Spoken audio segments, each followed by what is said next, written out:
Pai do Senhor, meus irmãos, estamos com mais um comentário sobre a lição bíblica de jovens, lição de número 12. O título da lição é A Impiedade Decorrente dos Falsos Ensinos. O texto do dia diz: Porque do céu se manifesta a ira de Deus sobre toda a impiedade e injustiça dos homens que detêm a verdade em justiça. Romanos 1:18. A síntese diz: os ensinos dos falsos mestres conduzem os homens à impiedade e à apostasia, mas a lei do Senhor nos ensina a viver neste mundo de maneira sóbria, justa e piedosa. O texto do dia, o texto bíblico, está em 2 Pedro, capítulo 2, do versículo 9 ao 19. Vamos ler. Diz assim: Assim sabe o Senhor livrar da tentação os piedosos e reservar os injustos para o dia de juízo, para serem castigados. Mas principalmente aqueles que, segundo a carne, andam em concupiscências de imundícia e desprezam as dominações.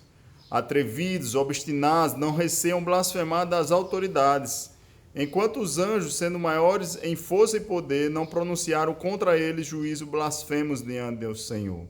Mas estes, como animais irracionais, que seguem a natureza, feito para serem presos e mortos, blasfemando do que não entendem, pereceram na sua corrupção, recebendo o galardão da injustiça, pois que tais homens têm prazer nos deleites cotidianos.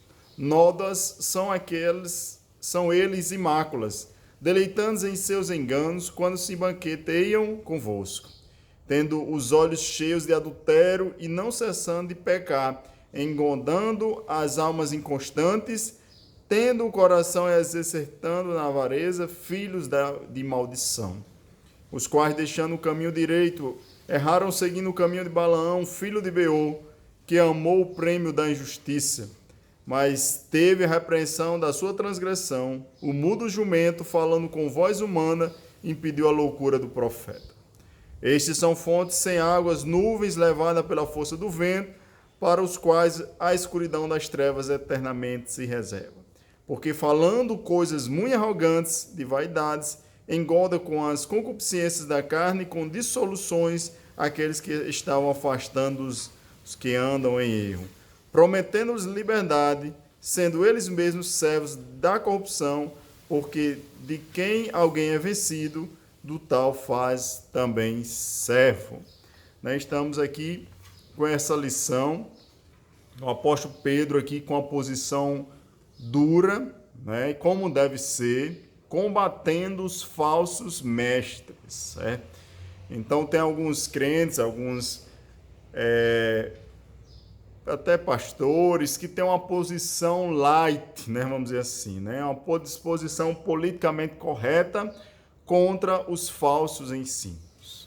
Mas não é assim que os apóstolos aprenderam de Jesus, que Jesus ensinou, os apóstolos aprenderam e passaram para a gente.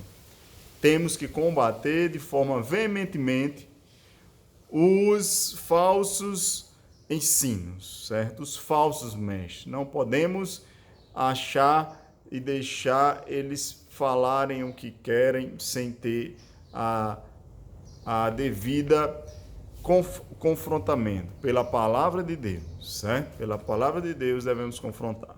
Então, o apóstolo Pedro começa dizendo que eles estão reservados, né, para o dia de juízo e serão castigados, né? Nós já falamos um pouco na lição passada sobre o juízo que todos irão passar, certo?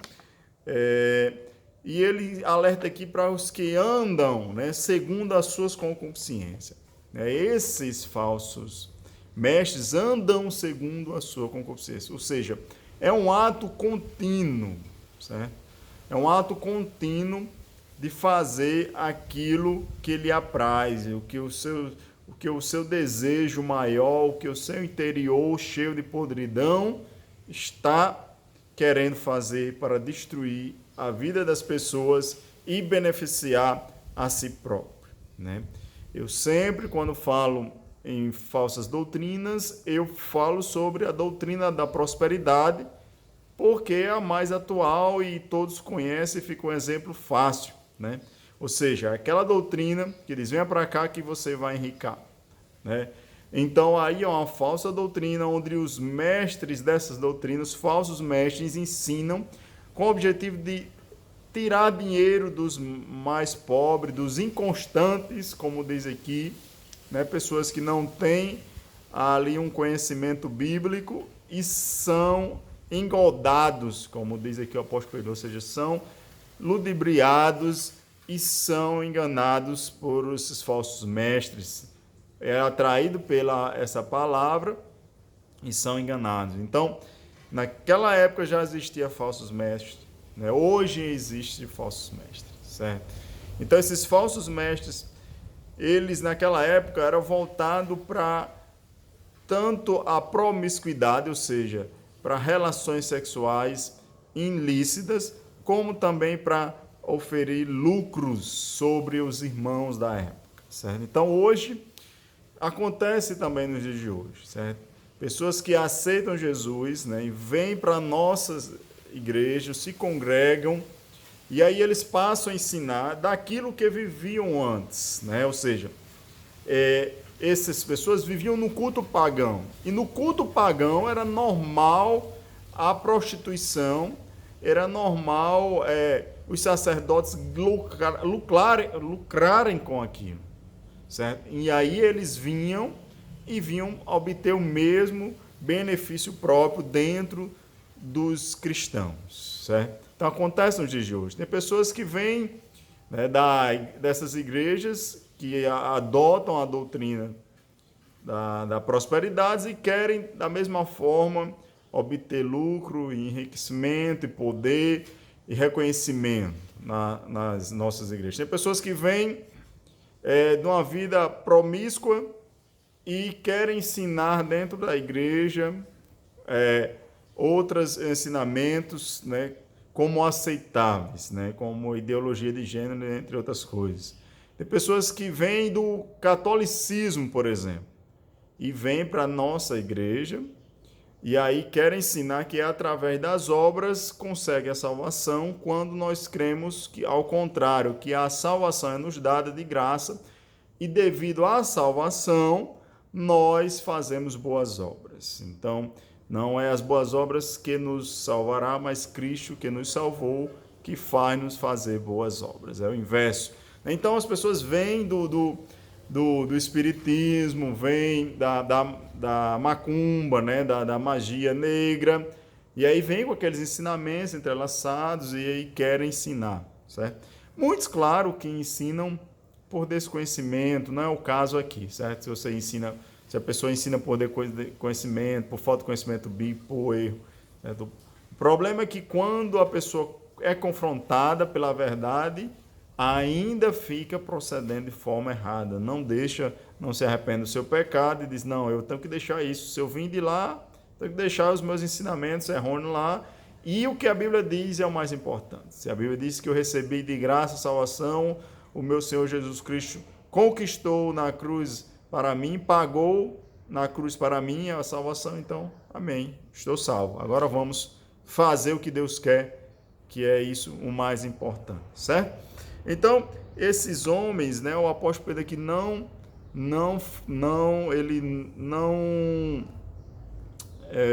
poupa, né, não poupa aqui palavras pesadas, não poupa palavras pesadas, diz que eles são insubmissos, né? Característica de falsos mestres, são insubmissos, né? Eles não têm pastores, eles não têm líderes, eles não respeitam nem os governantes, né? Nós vemos aí no Brasil, explodiu recentemente aquele caso de João de Deus, né? O cara tremendo pilantra, enganava todo mundo foi até preso, né? Então cometia crimes, coisa terrível, falsos mestres, certo? E aí eles são difamadores, pessoas que falam mal, que metem o pau, vai lá nas redes sociais, no YouTube, não tem no mínimo temor e ofende as pessoas pessoalmente, chama pelo nome, né? E criticam em público, né? Ou seja, difamam. Quando nós pregamos contra as ideias, né? Nós pregamos contra as ideologias. Nós não estamos aqui atacando a ninguém, nós não estamos aqui dizendo que fulano e tal, cicrano, é dessa forma. Nós estamos defendendo a posição cristã, certo? A posição que Jesus Cristo nos ensinou. Quem, né, for contra vai se sentir chateado, é claro, né? Quem for contra vai se sentir, mas a nossa intenção é justamente chatear quem for contra, né? Mostrar a verdade, né? E aí, na esperança que a pessoa se arrependa do seu erro, né? E aceite a palavra de Deus, né? Mas nós não estamos aqui preocupados em denegrir a imagem de ninguém, certo? Citamos aqui o caso de João de Deus porque é um fato aí na mídia, claro, de grande proporção, e todo mundo acompanhou, todo mundo sabe, né? E aí o apóstolo Pedro fala que eles vivem como animais, né? O diabo, ele trabalha nesse sentido, de deixar o ser humano mais animal possível, né? Por quê? Porque o animal, ele não é a semelhança de Deus. O animal, ele tem um propósito, Deus criou os animais com um propósito, né? Faz parte, né, da criação, mas o ser humano, ele é a semelhança de Deus. Deus dá um intelecto ao ser humano, Deus dá uma volição, uma vontade, Deus dá um espírito, né? Então, o ser humano, ele é a semelhança de Deus. O que é que o diabo faz? Ele destrói, ele quer destruir essa imagem e semelhança de Deus. Ele quer levar o ser humano para o animal, né? Quanto mais animal, mais perto, né, do diabo você estará, né? Quanto mais animalesco for a sua atitude, né? Por isso que o diabo ele procura levar as pessoas ao quê? A não pensar, né? Levar as pessoas a viver uma vida louca, de correria, uma vida degradada na prostituição e na bebedice. Por quê? Porque ali a pessoa nunca vai estar pensando em Deus, pensando no seu futuro, na sua prestação de conta com Deus. Então, o objetivo das ideologias, dos ensinamentos diabólicos são isso, é eliminar Deus, né? Por isso que o ateísmo, né, o ateísmo é diabólico, o ateísmo quer eliminar Deus, porque você tirando Deus da história, então não resta nada, não resta nenhum padrão que você deve obedecer, não resta nenhum padrão que você vai prestar conta, então você pode fazer tudo o que lhe beneficia, ou seja, você pode fazer tudo, até matar, desde que não seja pego, né? Se isso lhe faz o bem, né? O que é que impede? Porque só a lei do homem, né? Porque a lei de Deus não vale mais. Quando você tira Deus, o não matarás, que está lá, né? No Êxodo, está fora. Você só resta a lei do homem. Então, se só resta a lei do homem, a lei do homem diz o quê? Você não pode matar, né? Mas se você matar e não for pego, não faz diferença, né? Na lei do homem, certo? Mas na lei de Deus não, você não matarás, né? E se você matar, você vai receber, né, a devida punição por isso, certo? Então, animal, o ser humano cada vez mais entretido com as séries, com os filmes, entretido com esse mundo, com essa correria, com o álcool, com as drogas, cada vez saindo do seu intelecto, se preocupando só com o prazer. E ele fala aqui sobre o hedonismo, ou seja, o homem animal é o hedonista, aquele que se preocupa só com prazer, né? Aquele que se preocupa somente com o seu bem-estar, não importa o que o outro precisa, o que importa é eu me sentir bem, né? Tem até a teologia, tem até crente que diz, não importa, vai para o culto, não olho para um lado, não olho para o outro, o que me importa é eu sentir bem. Não quis importa sentir bem. O que importa é que seus irmãos estão bem, estão se sentindo bem. O que é que seus irmãos estão precisando? O que é que como seus irmãos estão? Certo? É para isso que você faz parte de um corpo, certo? De uma irmandade da igreja, certo? Então, eles que cita o caso de Balaão, os irmãos conhecem Balaão no Antigo Testamento, um profeta, e aí ele queria amaldiçoar o povo de Deus e queria receber dinheiro para amaldiçoar o povo de Deus. Então, Da mesma forma, acontece nos dias de hoje. Tem muitas pessoas amaldiçoando outras, né? Infelizmente, tem muitos pregadores, estou falando aqui de pregadores que conhecem a verdade, pastores que conhecem a verdade, em vez de abençoar através de uma palavra de Deus, uma palavra bíblica, eles preferem amaldiçoar o povo com outra palavra, certo? Por quê? Porque a palavra de Deus, a palavra bíblica, nem sempre é agradável aos ouvidos, né? Nem sempre atrai multidões. E o pregador, ele quer ser valorizado, ele quer ser convidado novamente, ele quer ser convidado para pregar nos eventos maiores, ele quer receber um cachê maior.